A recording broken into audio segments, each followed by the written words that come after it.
Bismillahirrahmanirrahim. Assalamualaikum warahmatullahi wabarakatuh. Innal hamdalillah nahmaduhu wa nasta'inuhu wa nastaghfiruh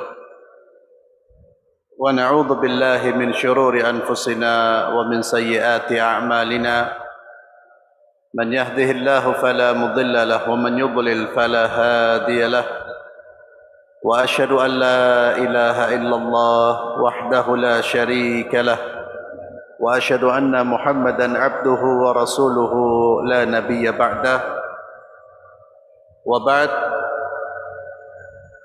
إخواني وأخواتي في الله أعزنا الله وإياكم. Kita malam hari ini akan mengkaji seorang sahabat Rasulullah sallallahu alaihi wasallam, salah satu sahabat Nabi yang juga tentunya memiliki keutamaan dan juga memiliki kontribusi yang besar terhadap dakwah Islam. Sahabat yang kita kaji pada malam hari ini dikenal dengan nama Abu Darda. Abu Darda merupakan nama panggilan beliau yang memiliki nama asli Uwaimir ibn Zaid bin Qais al-Ansari. Uwaimir bin Zaid bin Qais al-Ansari. Beliau sahabat yang paling terakhir masuk Islam dari kalangan orang-orang Ansar. Wa kana Abu Darda radhiyallahu anhu min akhiril Ansar Islaman. Sahabat terakhir atau sahabat yang bisa dikatakan termasuk yang berada di golongan terakhir dalam memeluk agama Islam. Wa kana ya'budu sanaman. Abu Darda sebelum masuk Islam dia menyembah berhala. Dan suatu hari Fadakhala Ibnu Rawaha wa Muhammad bin Maslama. Suatu hari masuklah sahabat Abu Darda yang bernama Ibnu Rawaha dan Muhammad bin Maslama. Mereka berdua masuk ke rumahnya Abu Darda. Abu Darda pada saat itu keluar sebagai seorang pedagang, pebisnis. Dia keluar mencari nafkah.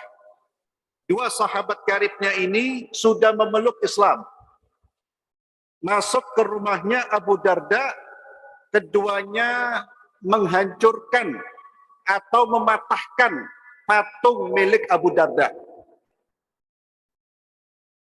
Faraja. Ketika Abu Darda kembali, dia melihat patungnya terpotong-potong, hancur. Dia pun mengatakan, waihak, celaka engkau wahai patung, wahai Tuhan.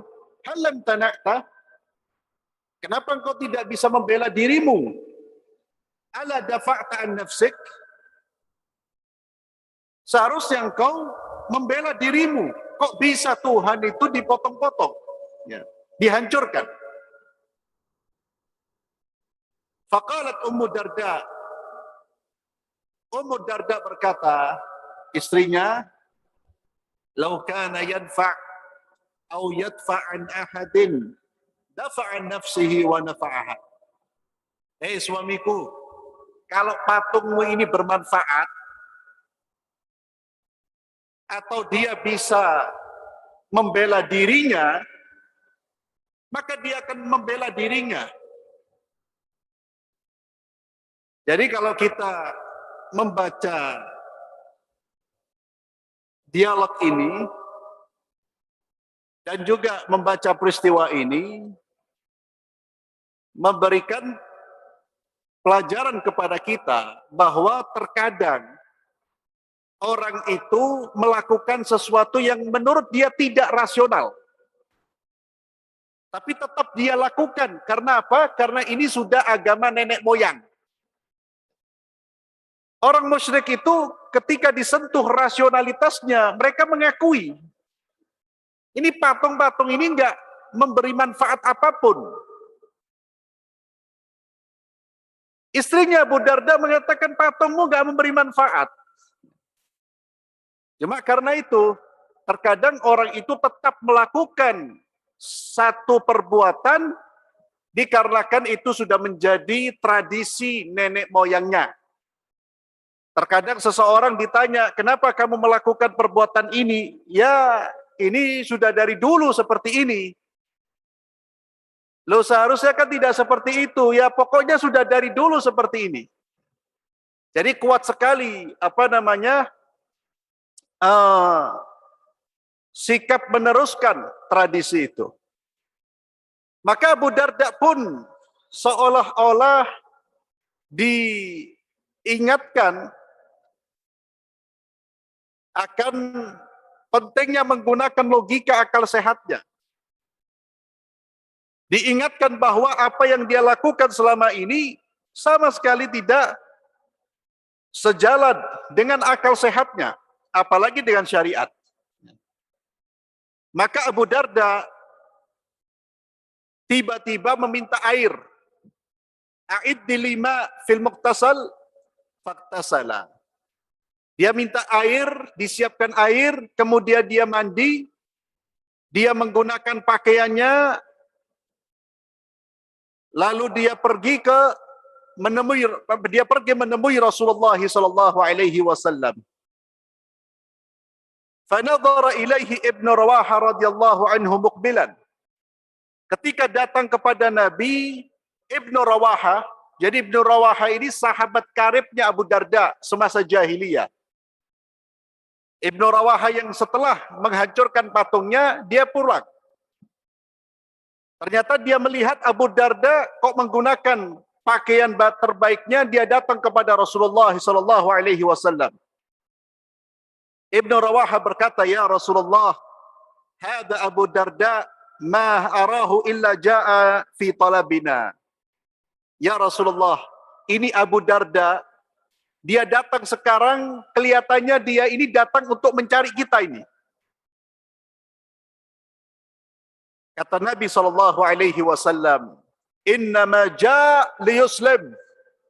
Tidak Ibnu Rawaha, dia datang ini, dia akan memeluk Islam. Inna Rabbi wa'adani bi Abi Darda an yuslim. Sesungguhnya Tuhanku, kata Nabi, telah berjanji kepadaku untuk mengislamkan Abu Darda.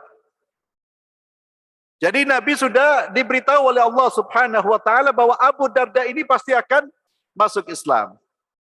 Benar, Abu Darda datang kepada Rasulullah sallallahu alaihi wasallam untuk mengucapkan 2 kalimat syahadat.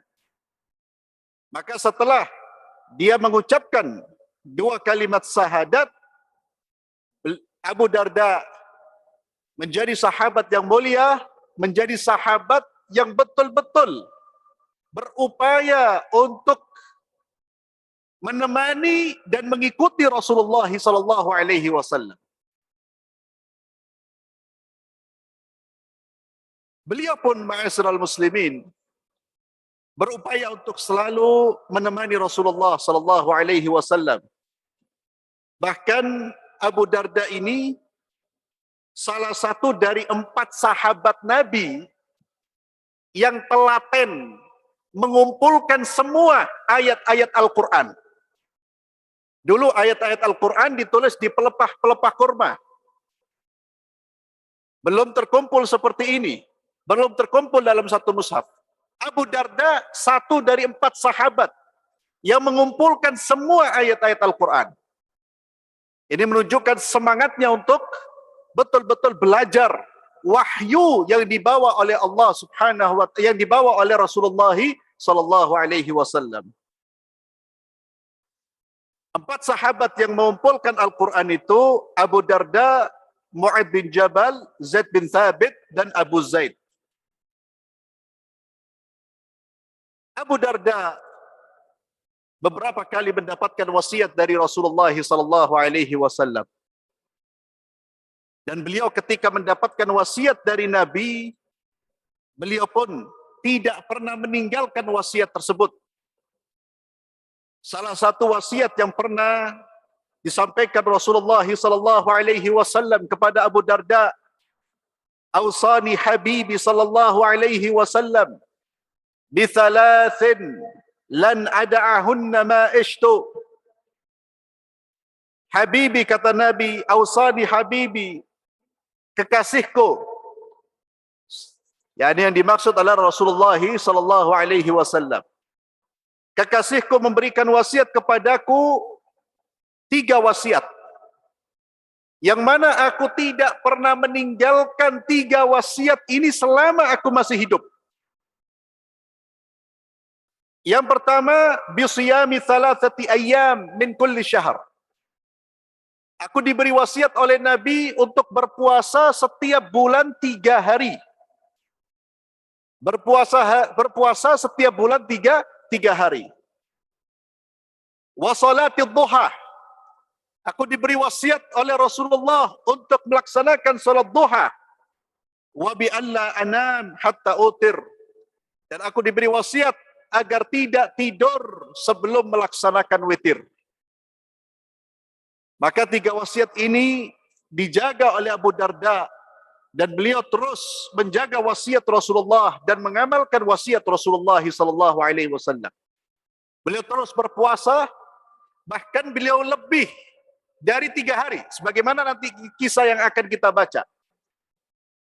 Beliau termasuk salah seorang sahabat yang luar biasa dalam beribadah kepada Allah Subhanahu wa taala. Sahabat yang juga sangat-sangat zuhud. Sahabat yang berani mentalak dunia. Abu Darda, dia tinggalkan. Namun ikhwani fillah, ketika dia meninggalkan dunia, dia fokus ibadah kepada Allah. Dia tidak menjadi pengemis. Dia tidak kemudian menghinakan dirinya untuk meminta dari manusia. La. Siapa yang bisa meninggalkan dunia untuk beribadah kepada Allah, tapi dia mampu hidup dengan 2 kakinya sendiri, silakan. Seperti Abu Darda.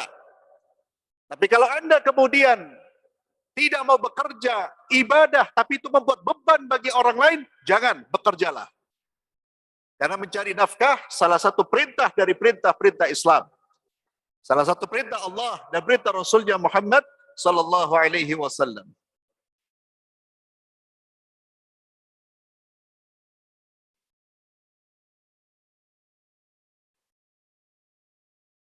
Abu Darda, sebagaimana tadi yang saya singgung, beliau dulunya adalah pedagang. Orang yang bisnis berdagang. Kemudian ketika dia masuk Islam, rasa cintanya kepada ibadah ini luar biasa. Cintanya untuk melaksanakan apa yang disyariatkan itu sangat kuat sekali. Terutama dalam beribadah kepada Allah Subhanahu wa taala. Sampai-sampai Abu Darda mengatakan, saya berusaha untuk menggabungkan ibadah dengan bisnis. Tapi tidak bisa. Kata beliau, tidak bisa saya. Maka saya tinggalkan bisnis saya untuk ibadah kepada Allah Subhanahu wa taala. Namun Al-Imam Adz-Dzahabi rahimahullah ketika membaca peristiwa ini, beliau memberikan catatan. Apa yang dilakukan Abu Darda bukan sesuatu yang terbaik. Tapi yang terbaik adalah ketika seseorang bisa menggabungkan antara bisnis, ibadah, bahkan dengan jihad. Seperti Abu Bakar As-Siddiq, Abdurrahman bin Auf. Kalau bisa digabungkan semua, itu yang terbaik. Namun setiap orang punya kemampuan. Setiap orang punya kebijaksanaan. Abu Darda kemudian dia merasa dengan aktivitas bisnisnya itu mengganggu ibadahnya. Maka dia tinggalkan ini. Namun sekali lagi, ini tergantung masing-masing orang. Selama seseorang dia tidak membebani orang lain, dia tidak membiarkan atau dia tidak menyia-nyiakan hak keluarganya, maka silakan melakukan seperti apa yang dilakukan oleh Abu Darda.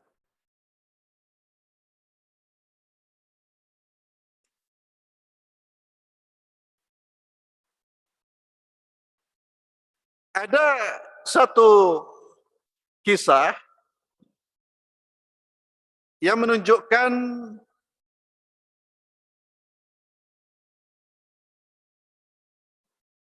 semangatnya Abu Darda dalam beribadah kepada Allah. Yang ini kemudian diingatkan oleh sahabatnya Abu Darda dan juga diingatkan oleh Nabi.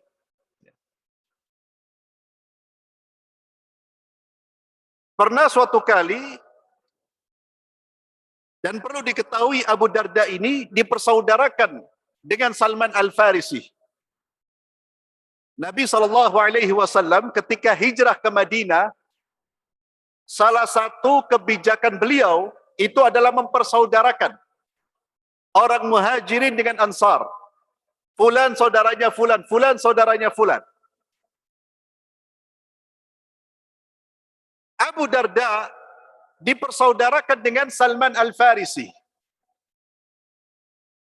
Suatu hari Salman Al-Farisi datang mengunjungi Abu Darda.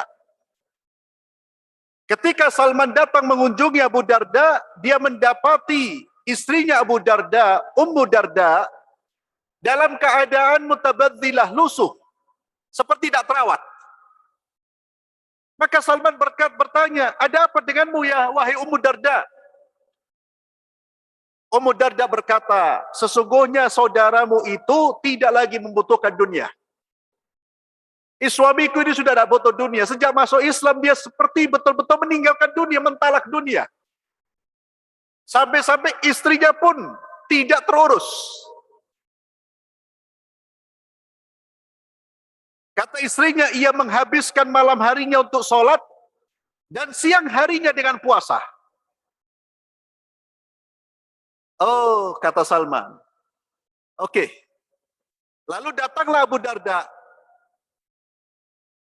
Kemudian Abu Darda menyambut Salman Al-Farisi. Abu Darda datang menyambut Salman, kemudian menyuguhkan makanan. Maka Salman Al-Farisi berkata kepada Abu Darda, saya mau makan kalau kamu makan. Kata Abu Darda, enggak, saya sedang puasa. Kata Salman, demi Allah, kamu harus makan, harus berbuka. Salman ingin memberi pelajaran. Artinya sikap berpuasa terus, sholat malam terus, itu bukan hal yang dianjurkan. Kasihan istrimu. Kata Salman, saya tidak mau makan sampai kamu makan. Saya puasa, berbukalah. Ini puasa sunnah. Lalu ia pun makan bersamanya. Abu Darda nurut makan bersama dengan Salman. Kemudian Salman bermalam di rumah Abu Darda. Tatkala tiba waktu malam, Abu Darda ingin melaksanakan sholat, Salman pun mencegah. Jangan sholat, tidur dulu. Lalu Salman memberikan nasihat.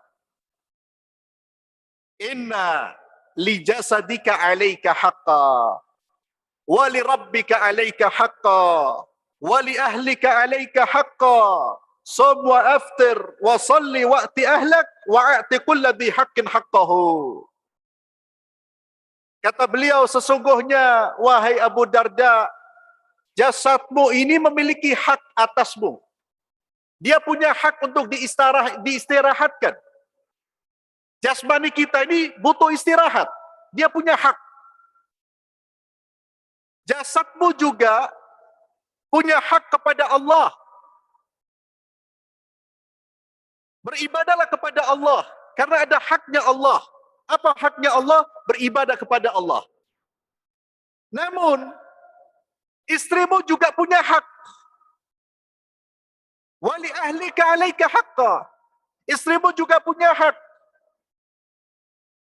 Jangan sampai kamu ibadah lalu menelantarkan hak istrimu. Semua aftir. Berpuasalah boleh, silakan berpuasa, tapi ada waktu-waktu Anda berbuka. Wasalli, salat di malam hari, tapi jangan lupa untuk menafkahi istrimu, tidur dengan istrimu. Wa'ati kulladhi haqqin haqqahu. Ya Abu Darda, berikan haknya itu kepada siapa yang berhak. Jangan mengabaikan haknya manusia dengan alasan kita beribadah kepada Allah Subhanahu wa taala. Tatkala dekat waktu subuh, jadi Abu Darda malam itu dikasih nasihat, disuruh tidur ya. Ketika dekat waktu subuh, berkatalah Salman, sekarang kamu bangun, kamu sholat. Lalu keduanya bangun, kemudian berwudu dan sholat 2 rakaat. Setelah itu keduanya pergi untuk sholat subuh. Lalu Abu Darda mendekati Rasulullah sallallahu alaihi wasallam dan Abu Darda menceritakan apa yang terjadi di malam itu dan apa yang dikatakan oleh Salman Al-Farisi. Maka Nabi sallallahu alaihi wasallam pun membenarkan Salman dan Nabi menambahkan, ya Abu Darda, wahai Abu Darda, inna li jasadika alaika haqqa. Sesungguhnya tubuhmu memiliki hak atasmu. Mithla ma qala laka Salman. Persis seperti yang diucapkan oleh Salman Al-Farisi. Maka Abu Darda diingatkan oleh Salman Al-Farisi dan dibenarkan oleh Rasulullah sallallahu alaihi wasallam bahwa di dalam kehidupan, kita menjalani kehidupan itu harus seimbang. Kita harus melihat dan memperhatikan hak-hak orang lain, termasuk hak keluarga kita.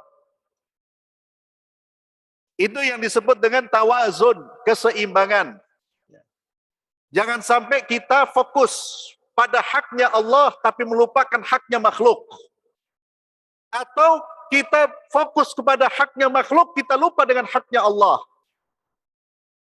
Masing-masing itu ada waktunya, ada tempatnya. Siapa yang punya hak atas kita, berikan haknya. Termasuk keluarga kita, termasuk istri kita. Abu Darda, beliau memiliki beberapa untaian nasihat, sehingga beliau disebut dengan Al-Hakim. Orang yang bijaksana. Orang yang memiliki kata-kata yang bijak. Dan tentunya Abu Darda tidak hanya pandai memberi nasihat, tapi beliau adalah orang yang pertama kali mengamalkan apa yang beliau sampaikan. Tidak diragukan lagi kesuhudan beliau, ketakwaan beliau, termasuk juga rasa takutnya beliau kepada Allah dan rasa takutnya beliau terhadap hamba-hamba Allah, jangan sampai menzalimi mereka. Sehingga ketika Abu Darda pernah menjadi qadhi, menjadi hakim.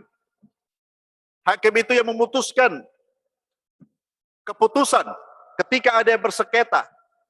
Beliau diangkat menjadi hakim. Itu beberapa kali ketika beliau memutuskan satu perkara, namun kemudian ketika dua orang ini terlihat kurang puas, beliau meminta mereka kembali untuk hadir dan menceritakan kembali kasusnya. Ada kekhawatiran, beliau takut memutuskan keputusan yang menzalimi salah satu dari keduanya. Jadi diulang lagi, silakan lagi. Rasa takutnya luar biasa. Ini salah satu keteladanan yang memang harus kita contoh dari para sahabat Rasulullah sallallahu alaihi wasallam. Mereka tidak diragukan ibadahnya kepada Allah, tidak diragukan puasanya, salatnya. Namun demikian mereka tidak semena-mena dengan hamba Allah. tidak semena-mena dengan hamba-hamba Allah Subhanahu wa taala. Di antara nasihat Abu Darda, beliau mengatakan,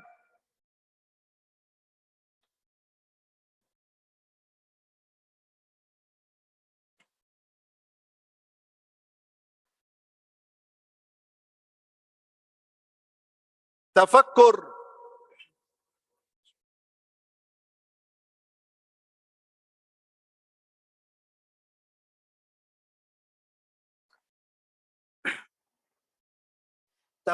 sa'atin khairun min qiyamil lailah. Merenung sesaat itu lebih baik daripada salat semalaman.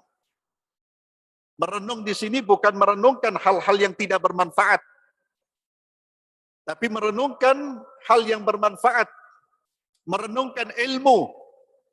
Maka ungkapan Abu Darda ini salah satu dalil yang dijadikan oleh para ulama akan keutamaan orang yang mudzakarah, yang mengingat dan mempelajari ilmu, itu lebih baik daripada qiyamul lail, daripada solat di malam hari. Kemudian beliau pernah memberikan nasihat kepada seseorang. Ada seorang datang menemui Abu Darda, lalu ia berkata, "Ya Abu Darda, ausidi, berikan aku wasiat." Beliau pun mengatakan, "Udhkurillaha fis sarra yadhkuruka fid dharra." Ingatlah Allah Subhanahu wa taala di saat kamu senang, di saat kamu lapang. Ingatlah kepada Allah, niscaya Allah akan mengingatmu di saat kamu susah. Wa idza tagartal mauta faj'al nafsaka ka ahadihim. Dan jika engkau menyebut-nyebut tentang kematian, maka jadikan dirimu bagian dari orang yang pasti akan mati. Wa idza asyrafta ala syai'in minad dunya fanzur ila ma yasir. Dan jika engkau mulai berhasrat terhadap dunia, maka ingatlah, maka lihatlah bagaimana kesudahan dari dunia ini. Dunia ini akan fana, dunia ini akan hilang, dunia ini akan pergi. Kemudian beliau juga menulis surat kepada Maslamah bin Mukhallad. Beliau pernah mengatakan, sesungguhnya bila seorang hamba bermaksiat kepada Allah, maka Allah akan membencinya. Artinya, jangan hati-hati kamu dengan perbuatan maksiat kepada Allah. Karena kemaksiatan kepada Allah mengundang murkanya Allah Subhanahu wa taala. Dan kalau Allah sudah benci kepada seorang hamba, maka hamba-hamba Allah pasti akan benci kepada orang tersebut. Dan ini sesuai dengan hadis Rasulullah SAW. Siapa yang mendapatkan cintanya Allah Subhanahu wa taala, maka Allah Azza wa Jalla akan menyampaikan kepada malaikat Jibril. Jibril akan mengumumkan kepada manusia bahwa fulan dicintai oleh Allah. Sebaliknya, siapa yang dibenci oleh Allah, maka orang-orang saleh akan membenci orang tersebut. Maka Abu Darda mengingatkan, janganlah bermaksiat kepada Allah, hati-hati dengan perbuatan maksiat. Kemudian Abu Darda ketika di Syam, beliau menjabat sebagai qadhi. Beliau pernah mengumpulkan warga Syam. Beliau mengatakan, kenapa aku melihat para ulama kalian pergi meninggal dunia? Wahai penduduk Syam, banyak ulama-ulama kalian yang meninggal dunia, sementara kalian enggan belajar ilmu syar'i. Jadi zaman dulu, Abu Darda sudah melihat banyak orang sudah tidak peduli, padahal ulama-ulama banyak meninggal. Dikumpulkan oleh Abu Darda. Belajarlah, kata Abu Darda, tuntutlah ilmu. Sebab ulama dan penuntut ilmu itu adalah dua partner dalam mendapatkan pahala. Kalau kalian belum menjadi ulama, maka jadilah penuntut ilmu. Ini kepedulian Abu Darda ketika menjabat sebagai pemimpin, ketika menjabat sebagai pejabat. Beliau tidak hanya memutuskan perkara di antara manusia, tapi beliau juga mengajak masyarakat untuk kembali kepada Allah. untuk belajar ilmu agama, untuk belajar ilmu syar'i. Abu Darda juga pernah mengatakan, celakalah orang yang tidak mengetahui. Kata beliau, wailun, celaka orang yang tidak berilmu. Satu kali dia ngomong. Artinya orang berilmu celaka, kenapa? Karena tanpa ilmu, dia tidak bisa membedakan yang hak dan yang batil. Tanpa ilmu, orang akan beribadah tidak sesuai dengan apa yang diajarkan, karena dia tidak tahu bagaimana cara yang benar. Maka kata Abu Darda, celakalah orang yang tidak mau belajar. Namun kata Abu Darda, lebih celaka lagi orang yang sudah belajar tapi tidak mengamalkan ilmunya. Bahkan beliau mengulang-ulang sampai 7 kali. Celaka orang yang mengetahui tapi tidak mengamalkan. Celaka orang yang mengetahui tapi tidak mengamalkan. Itu lebih celaka daripada orang bodoh. Orang bodoh celaka. Jadi jangan dianggap kalau kita tidak belajar ilmu syar'i, lalu kemudian kita salah, kita dimaafkan. Tidak.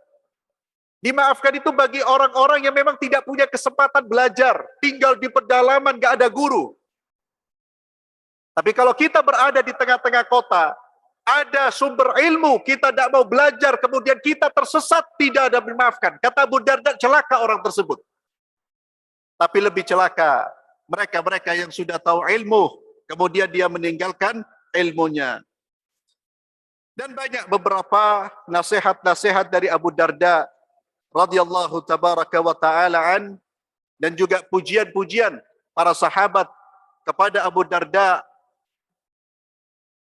karena memang sikap beliau, akhlak beliau, ibadah beliau, bahkan sampai-sampai istrinya Abu Darda radhiyallahu tabaraka wa ta'ala anha, Ummu Darda, itu khawatir tidak ketemu lagi dengan Abu Darda di syurga.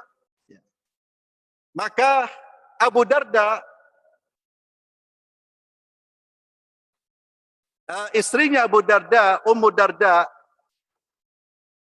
ketika Abu Darda mau wafat, mau meninggal dunia, dia mengatakan, ya Allah, sesungguhnya Abu Darda telah melamarku, lalu menikahiku di dunia. Ya Allah, ini aku melamarnya kepadamu dan memohon kepadamu agar menikahkannya denganku di surga. Jadi Ummu Darda melamar Abu Darda, minta kepada Allah, ya Allah saya lamar ya Allah, jadikan kami berada di surga.